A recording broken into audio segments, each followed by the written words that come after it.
Hermanos, muchas bendiciones, que nuestro Padre Celestial los llene de luz y que reine la paz en cada uno de sus hogares. Hermanos, todo lo escrito se está cumpliendo. Se vive en momentos de miedo, de terror, crímenes, amenazas de guerra, protestas en contra de las nuevas legislaciones y decretos firmados por Trump. El mundo tiembla bajo una amenaza inminente que promete una posible tercera guerra nuclear. Israel, la tierra santa, bajo amenaza, y lo más importante, cuando se va a tomar conciencia en aquellos que no han leído la Biblia, aquellos que no creen que existe un Dios todopoderoso que nos dejó por herencia su verdadera palabra, palabras que están siendo cumplidas una tras otras. Y aquí dice el Señor, dice el Espíritu Santo, cuando escuchamos a Dios, el cielo está de tu parte. Cristo es el que murió, el que además está a la diestra de Dios, el que también intercede por nosotros. Romanos 8:34. Jesús está orando por nosotros. Jesús ha hablado y Satán ha escuchado. El diablo puede dar uno que otro puñetazo, hermano, y puede incluso ganar unos cuantos asaltos, pero nunca gana la pelea. ¿Sabes por qué? Porque Jesús pelea por ti, por lo cual puede también salvar perpetuamente a los que por él se acercan a Dios, viviendo siempre para interceder por ellos. Hebreos 7:25. Jesús en este preciso momento, hermano, te protege. El diablo tiene que pasar por Cristo antes de que pueda tocarte. Y Dios nunca os dejará ser tentado más de lo que podáis resistir, sino que dará también juntamente con la tentación la salida, para que podáis soportar. 1 Corintios 10:13. El Señor nos dice una explosión de amor, mas buscad el reino de Dios y todas estas cosas os serán añadidas. Lucas 12:31. En ocasiones, hermano, Dios se conmueve tanto por lo que ve, que nos da lo que necesitamos y no simplemente lo que le pedimos. Menos mal, pues. ¿A quién se le hubiera ocurrido pedirle a Dios lo que nos da? ¿Quién de nosotros se habría atrevido a decirle: Dios, pudieras colgarte en un instrumento de tortura como sustituto para cada error que yo haya cometido? Y luego tener la audacia de agregar: y después de haberme perdonado, Señor, ¿podrías prepararme un lugar en tu casa para morar para siempre? Como si esto no bastara. Y por favor, pudieras morar dentro de mí, protegerme, guiarme y bendecirme más de lo que jamás podría merecer. Francamente, hermanos, tendríamos la desfachatez de pedir tales cosas. Jesús, hermano, ya conoce el costo de la gracia, sabe el precio del perdón, pero lo ofrece de todos modos. ¿Por qué? Porque su corazón, hermanos, explotó de amor por nosotros. Jesús dijo: yo soy el camino y la verdad y la vida. Buscad al Señor y vivid. Juan 14:6, Amos 5:6.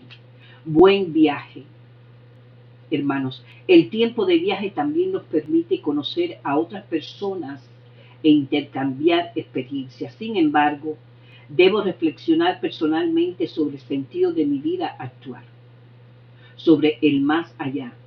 Necesito encontrar respuestas a tantas preguntas ocultas, pero siempre presentes, que resurgen y se van acumulando. ¿Qué debo hacer para poder saldar ese pasado que me acosa?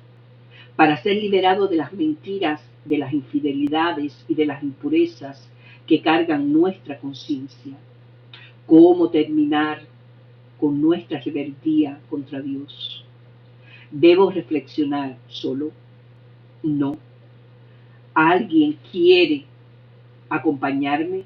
Jesús dice, venid a mí todos los que estáis trabajados y cargados, y yo os haré descansar. Mateos 11:28.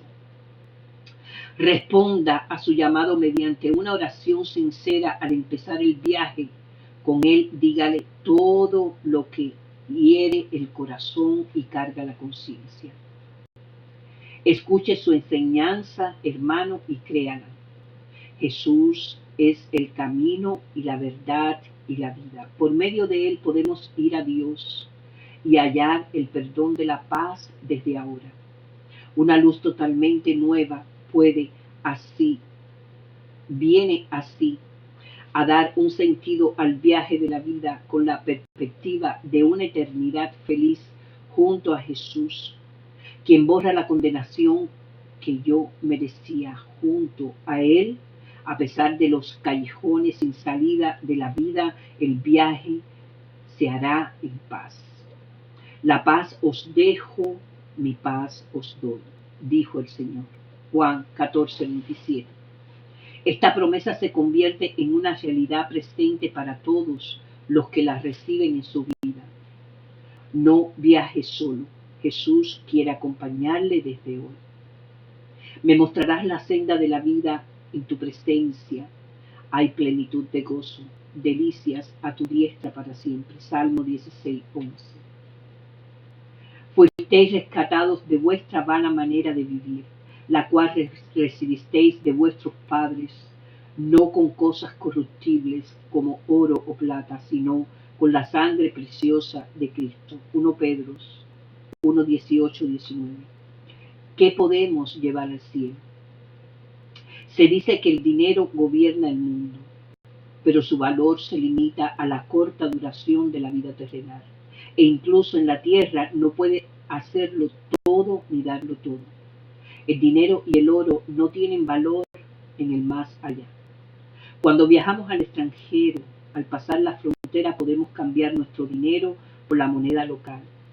Pero cuando usted pasa la frontera del tiempo para entrar en la eternidad, no podrá llevar nada consigo, ni sus bienes materiales, ni su reputación, ni sus títulos, ni sus méritos. Nada hemos traído a este mundo y sin duda nada podremos sacar. Afirma la Biblia, la palabra de Dios. 1 Timoteo 6:7. El patriarca Job dijo, desnudo salí del vientre de mi madre y desnudo volveré allá. Job 1:21. Esto significa que el hombre pasa a la eternidad con las manos vacías, o más bien, lo único que puede llevar al más allá, si no buscó y halló el perdón de Dios, son sus pecados. Tal como es, debe comparecer ante Dios, quien es el juez de todos. Hebreos 12:23. Jesús hizo esta pregunta: ¿qué recompensa dará el hombre por su alma? Mateo 16:26.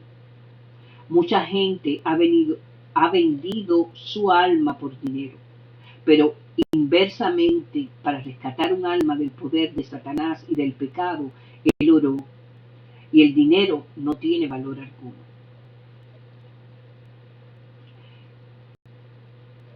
Mucha gente ha vendido su alma por dinero, pero inversamente, para rescatar un alma del poder de Satanás y del pecado, el oro y el dinero no tienen valor alguno. La Biblia nos enseña que el único rescate que Dios acepta es la preciosa sangre de Cristo derramada para salvar a los que creen en Él. Cantaba un nuevo cántico diciendo, digno eres de tomar el libro y de abrir sus sellos, porque tú fuiste inmolado y con tu sangre nos has redimido para Dios. Apocalipsis 5:9. Te haré entender y te enseñaré el camino en que debes andar. Sobre ti fijaré mis ojos. Salmo 32, 8. Mirad pues cómo sois. Lucas 8, 18. Hay paneles indicadores que dicen: si el cristiano sabe que el Señor Jesús le preparó un lugar en el cielo y que nadie se lo puede quitar, durante su travesía por esta tierra no se queda sentado como si fuera en un tren directo. Más bien está al volante de un automóvil que va por una carretera llena de peligros, obstáculos, niebla, baches, hielo. Por eso debe estar atento para evitar accidentes y no retrasarse inútilmente. La Biblia coloca en el camino del creyente paneles de señalización para informar. También encontramos itinerarios aconsejados. Jesús nos dice: sígueme tú, Juan 21, 22. Exhortaciones muy serias como: huid de la fornicación, 1 Corintios 6, 18.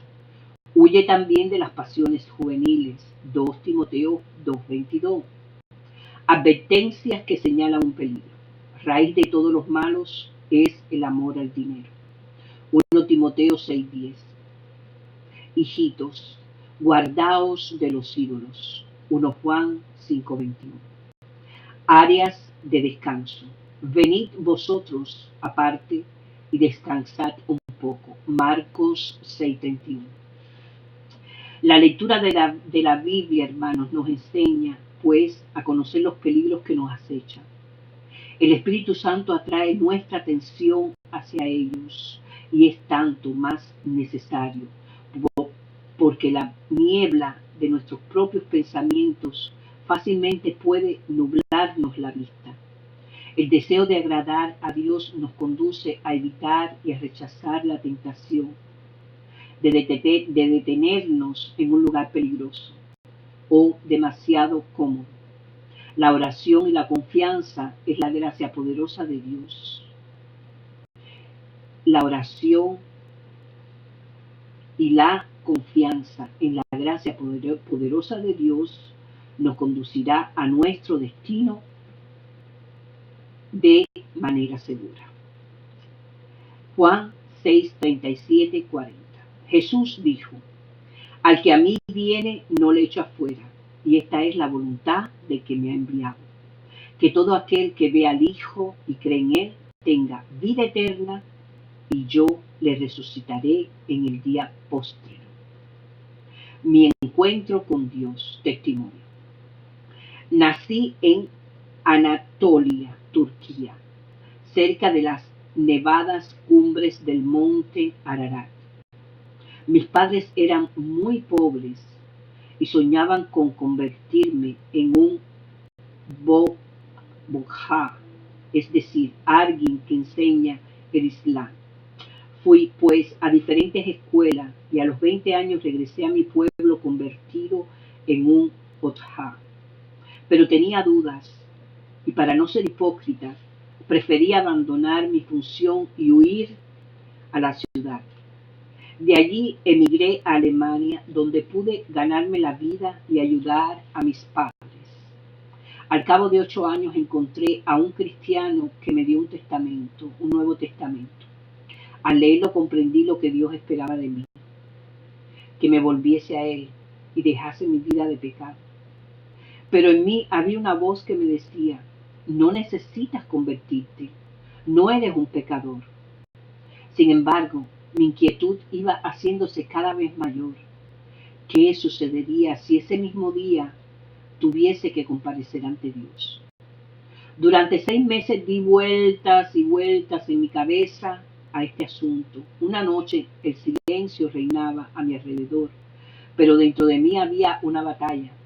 Desesperado y con ideas suicidas, me dije: es ahora o nunca. Abrí el testamento y leí esta palabra de Jesús: nadie viene al Padre sino por mí. Juan 14, 6. En mi angustia clamé en voz alta: Jesús, deseo ir a ti. Tú viniste a esta tierra a morir también por mí. Por favor, perdona mis pecados. Cuando me levanté era un hombre nuevo. Un profundo gozo reemplazó mi desesperación. Salmo 119, 105. Lámpara es a mis pies tu palabra y lumbrera a mi camino. Respuestas bíblicas 1. Hermanos, ¿cómo saber más sobre la vida eterna? Escudriñad las escrituras, porque a vosotros os parece que en ella tenéis la vida eterna, y ellas son las que dan testimonio de mí. Juan 5:39. ¿Qué dice, hermano, la Biblia acerca del más allá? Y de manera que está establecido para los hombres que mueran una sola vez, y después de esto el juicio. Hebreos 9:27. ¿Qué se debe hacer, hermanos? Muchas veces nos preguntamos, para escapar del juicio. Cree en el Señor Jesucristo y serás salvo. Hechos 16:31. ¿Bastan las buenas obras para obtener la vida eterna? El Señor nos dice, porque por gracia sois salvos por medio de la fe, y esto no de vosotros, pues es don de Dios, no por obras, para que nadie se glorie. Efesios 2:8-9. Nos salvó no por obras de justicia que nosotros hubiéramos hecho, sino por su misericordia. Tito 3:5. ¿Se puede estar seguro de tener la vida eterna? Estas cosas os he dicho a vosotros, que creéis en el nombre del Hijo de Dios, para que sepáis que tenéis vida eterna. 1 Juan 5:13. ¿Acepta Dios a cualquiera sin tener en cuenta su pasado? Mas Dios muestra su amor para con nosotros, en que siendo aún pecadores, Cristo murió por nosotros. Romanos 5:8. Al que a mí viene, no le echo afuera. Juan 6:37. Salmo 119, 50, 107. Porque tu dicho me ha vivificado, vivifícame conforme a tu palabra. Es posible tener la certeza de que nuestros pecados son completamente perdonados. Venid luego, dice el Señor, y estemos a cuenta. Si vuestros pecados fueren como la grana, como la nieve serán emblanquecidos. Si fueren rojos como el carmesí, vendrán a ser como blanca lana. Isaías 1:18. Si confesamos nuestros pecados, Él es fiel y justo para perdonar nuestros pecados y limpiarnos de toda maldad. 1 Juan 1:9. Cuánto está lejos el oriente del occidente, hizo Dios alejar de nosotros nuestras rebeliones. Salmo 103:12. ¿Qué sucede con los que aceptan a Jesucristo en su vida? Mas a todos los que le recibieron, a los que creen en su nombre, les dio potestad de ser hechos hijos de Dios. Juan 1:2. De modo que si alguno está en Cristo, nueva criatura es. Las cosas viejas pasaron, he aquí todas son hechas nuevas. 2 Corintios 5:17. Deje limpio su camino, y el hombre inicuo sus pensamientos, y vuélvase al Señor, el cual tendrá de él misericordia, y al Dios nuestro, el cual será amplio en perdonar. Isaías 55:7. ¿Cómo saber que Dios nos escucha? Porque todo aquel que invocare el nombre del Señor será salvo. Romanos 10:13. Clama a mí y yo te responderé, y te enseñaré cosas grandes y ocultas que tú no conoces. Jeremías 33:3. He aquí no se ha acortado la mano del Señor para salvar, ni se ha agravado su oído para oír. Isaías 59:1. 2 Pedro 3:4. En los postreros días vendrán burladores, andando según sus propias concupiscencias y diciendo, ¿dónde está la promesa de su advenimiento? Porque desde el día en que los padres durmieron todas las cosas permanecen, así como desde el principio de la creación. El fin del mundo. Mientras el futuro del mundo angustia a unos, otros creen que nada fundamental cambiará. Sin embargo, los juicios que caerán sobre la tierra están claramente indicados en la Biblia, sobre todo en el Apocalipsis. Tal vez para desviar el impacto que estos podían tener sobre la conciencia, han sido empleados como temas de películas reducidos al nivel de leyendas. Sin embargo, la Biblia dice la verdad y sus profecías siguen siendo ciertas. El periodo actual se parece al de Noé. Por orden de Dios, Noé construyó el arca que lo salvaría del diluvio. Nadie entró en el arca excepto él y su familia. ¿Por qué? Porque no quisieron creer el anuncio del juicio de Dios. Cuando Dios mismo cerró la puerta del arca y el diluvio cayó sobre la tierra, no quedó rastro de vida. Hace más de 2000 años Jesús vino a anunciar a los hombres la gracia divina, la única que puede salvarnos del juicio venidero. Hoy la Biblia todavía nos repite este mensaje. El juicio se acerca. Cuando venga, aquellos que hayan rechazado la gracia de Dios ya no tendrán ninguna posibilidad de ser salvos. No tendrán acceso a Dios. Por ello, le suplicamos entre la puerta que todavía está abierta. Confiesen sus pecados a Dios ahora mismo. Crean en el Señor Jesús. Él los salvará. Dios desea perdonar sus pecados. Así tendrá el privilegio de ser su hijo. Si somos muertos con Él, también viviremos con Él. Si sufrimos, también reinaremos con Él. Si lo negáramos, Él también nos negará. Si fuéramos infieles, Él permanece fiel. Él no puede negarse a sí mismo. 2 Timoteo 2, 11, 13. Un testimonio proveniente de China. 1.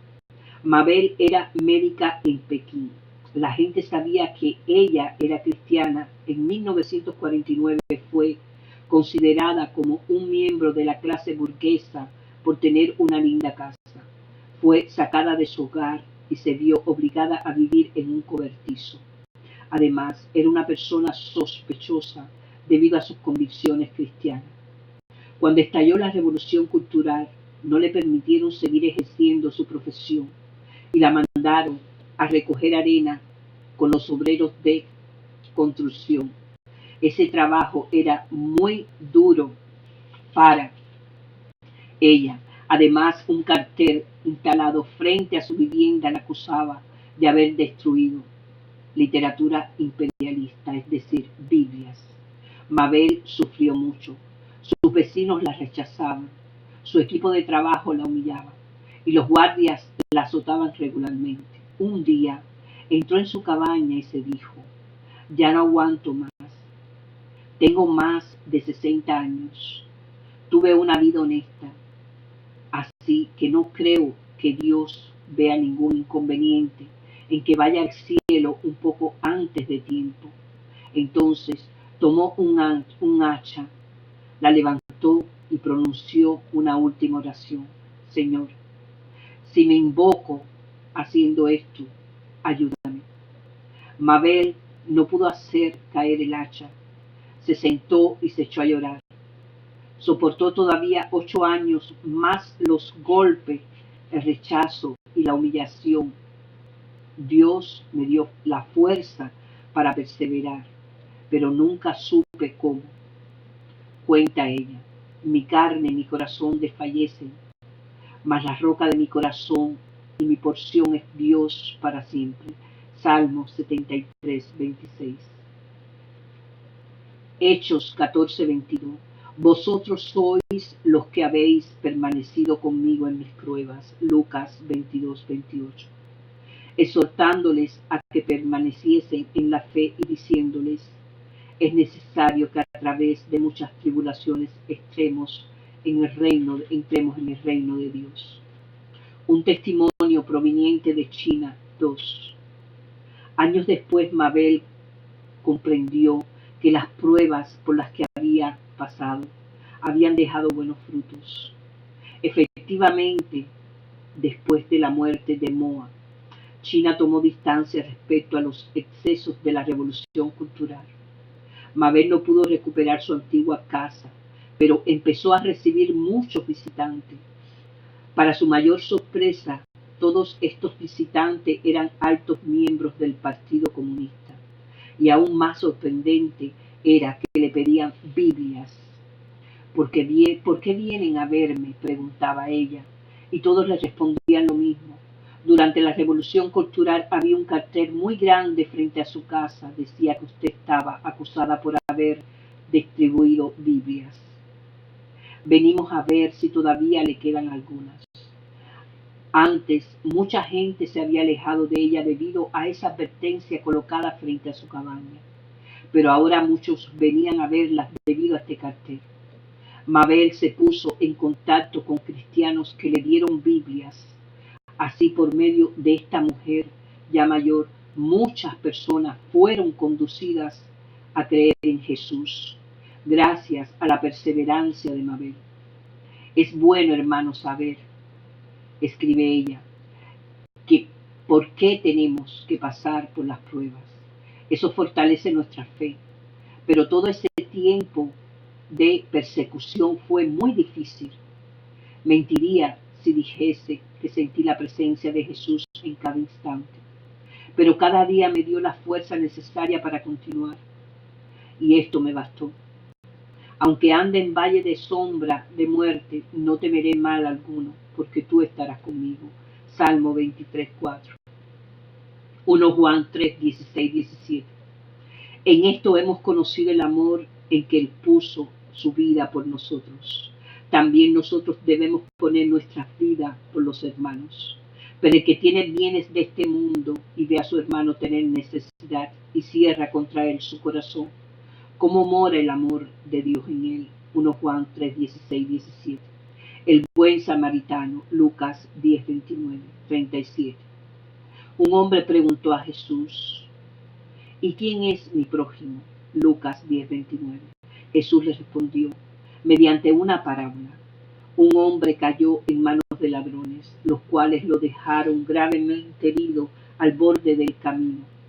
Por allí pasó primero un sacerdote y luego un levita, pero ambos continuaron su camino sin hacer nada para ayudarle. Un hombre de Samaria, despreciado por los judíos, pasó por el mismo lugar y viendo al herido tuvo compasión de él, lo curó, lo llevó a un albergue, lo dejó en manos de mesonero y pagó todos los gastos. Entonces Jesús preguntó quién había sido el prójimo del hombre herido. De esta manera puso a su interlocutor no en la posición del benefactor, sino en la del pobre que depende de los cuidados de un extranjero despreciado. El hombre reconoció claramente que el prójimo era el samaritano. Jesús concluyó diciendo, ve y haz tú lo mismo. Lucas 10:27. El herido presenta al hombre maltratado por Satanás, quien abandona a sus víctimas. Los hombres religiosos no pueden hacer nada por él. Este samaritano es una figura de Jesús, quien se compadece de cada ser humano, se encarga de él y lo salva por la eternidad. La conclusión es importante. Para ayudar a los demás eficazmente hay que empezar por ser uno mismo el objeto de los cuidados de Jesús. Tenemos que conocerlo como nuestro Salvador. Solo entonces Jesús puede invitarnos a actuar como Él. Estad siempre preparados para presentar defensa con mansedumbre ante todo que os demande razón de la esperanza que hay en vosotros. Mejor es que padezcáis haciendo el bien, si la voluntad de Dios así lo quiere, que haciendo el mal. 1 Pedro 3:15-17. Obedecer, hermanos míos, primero a Dios. En 1940, Arístides de Sousa Mendes fue cónsul de Portugal en Burdeos, Francia. Tenía 55 años y era padre de numerosos hijos. Ante la influencia de refugiados que huían del avance enemigo, este hombre se encontró ante una decisión difícil, pues las autoridades de su país le ordenaron no expedir visas a los extranjeros, sobre todo a los judíos. Después de varias noches de oración, en la mañana del 17 de junio de 1940, Arístides tomó su decisión, como tomó su decisión. Expediría varias sin distinción de raza o de religión. Se cuenta que Arístides dijo en aquel entonces: si tengo que desobedecer, prefiero que sea a una orden de los hombres y no a una orden de Dios. Gracias a su valentía, se salvaron más de 30.000 personas. Este hombre terminó sus días en la pobreza y solo después de su muerte su país le dio un reconocimiento. Normalmente, hermanos, el cristiano no tiene que enfrentarse a un dilema tan grande. Sin embargo, incluso en las situaciones más simples, el principio es el mismo. Es necesario obedecer a Dios antes que a los hombres. Hechos 5:29. El cristiano debe permanecer sumiso a las autoridades, el gobierno de su país, al gobierno de su país y a sus jefes, pero esta sumisión termina cuando estas autoridades se oponen a la enseñanza de la Biblia. Un creyente al que se le pide, por ejemplo, mentir al teléfono o justificar una falsa factura, se halla ante una decisión difícil, porque a su alrededor estas prácticas son normales. Pero si es fiel, tal vez el primer resultado sea dar testimonio de su fe en un lugar donde no hubiese podido hablar en otras circunstancias. 1 Pedro 2:16. El Hijo de Dios me amó y se entregó a sí mismo por mí. Gálatas 2:20. Está pues firme en la libertad con que Cristo nos hizo libres. Gálatas 5:1. Como libres, pero no como los que tienen la libertad como pretexto para hacer lo malo, sino como siervos de Dios. 1 Pedro 2:16. Libertad ilusoria. La libertad es una noción apreciada por todo ser humano. El diccionario la define como la facultad de actuar sin obligación por parte del prójimo. Para que la vida en sociedad sea posible, la libertad no elimina todas las obligaciones. No se trata de hacer todo lo que uno quiera, sin ningún límite o restricción. Sin embargo, el que proclama la libertad quiere vivir con el mínimo de obligaciones posibles. Y como él quiere, en consecuencia, las exigencias establecidas por Dios para el bien del hombre son ignoradas o rechazadas. Algunas personas incluso llegan a pensar que para ser verdaderamente libre no hay que preocuparse por las leyes de Dios. Debido a esta pretendida libertad, ¿cuántos problemas hay en las familias, las parejas y la sociedad? El individuo que camina sin Dios es efectivamente esclavo de sí mismo, de sus deseos, de sus codicias. Así, en vez de ser libre, se halla en una situación de esclavitud y de rebelión que la Biblia llama pecado. ¿Quién puede librarnos de esta terrible condición? Jesucristo vino a liberar a los que estaban atados por las cadenas del pecado, para darles la libertad. El precio fue pagado mediante su muerte en la cruz. Jesús también nos liberó del poder del pecado y del juicio de Dios. Todavía hay hoy, quiere hacerlo por usted. Así que, si el Hijo de Dios os libertare, seréis verdaderamente libres. Juan 8:36, libres del pecado para vivir la vida de Jesús desde hoy.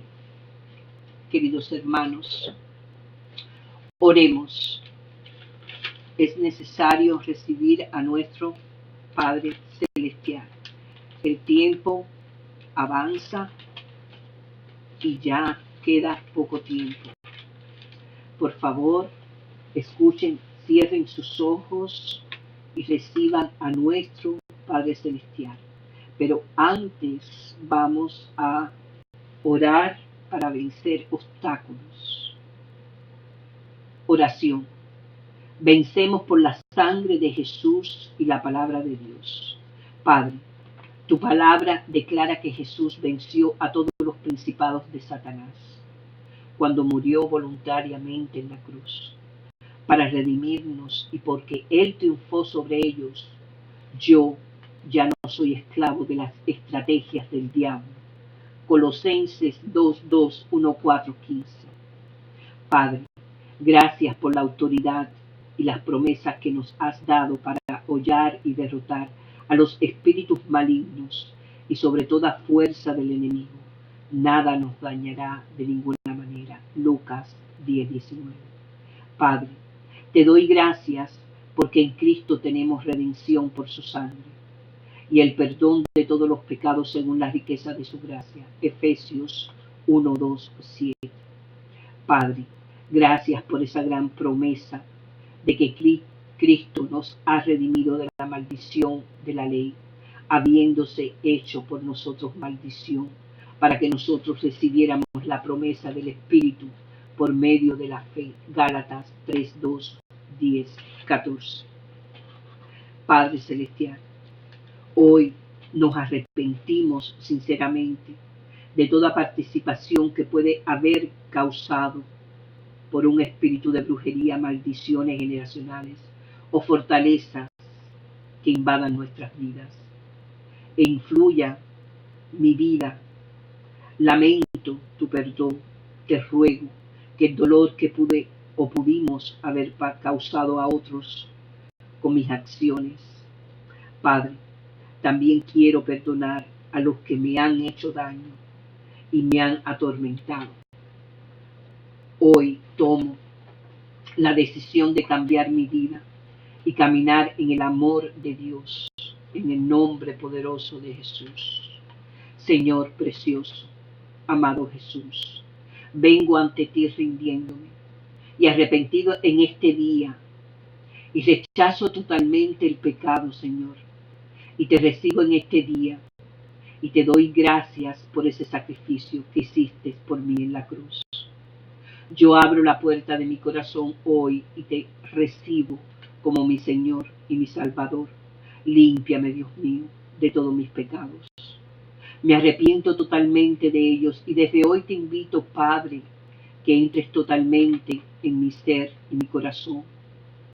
Establece tu palabra en mi vida y establéceme en la justicia y en la santidad, sin la cual, Padre mío, no te puedo ver. Hoy, Señor, declaro que tú eres mi Rey y Señor, y te pido, Padre amado, que mi nombre sea inscrito en el libro de la vida, y que cuando tú vengas por tu iglesia estemos listos, yo y mi familia, tus hijos que están escuchando esta oración, para recibirte y irnos contigo. Prepárame, Señor, para este día glorioso, y prepara a tus hijos, y te doy gracias por tu Santo Espíritu, que mora en nuestro corazón. Te recibimos, Señor, te alabamos y bendecimos tu glorioso nombre. Te damos gracias por el precioso nombre de nuestro Señor, tu Hijo amado Jesucristo. Permítenos, Señor, participar y estar preparados para el glorioso reino de Dios. Me declaro en el poderoso nombre de Jesucristo Salvador, nuestro Salvador, nacido de nuevo, y te pido que nos permita a nosotros, a tus hijos, Señor, ser partícipe de las bodas del Cordero y la vida eterna, para adorarte, glorificar tu nombre y alabar tu santidad. Amén, amén, amén. Gloria a Dios. Hermanos, por favor, búsquense una Biblia, ayunen y oren. Ya Cristo viene pronto. Dios te ama. Yo también te amo. Amén, amén, amén.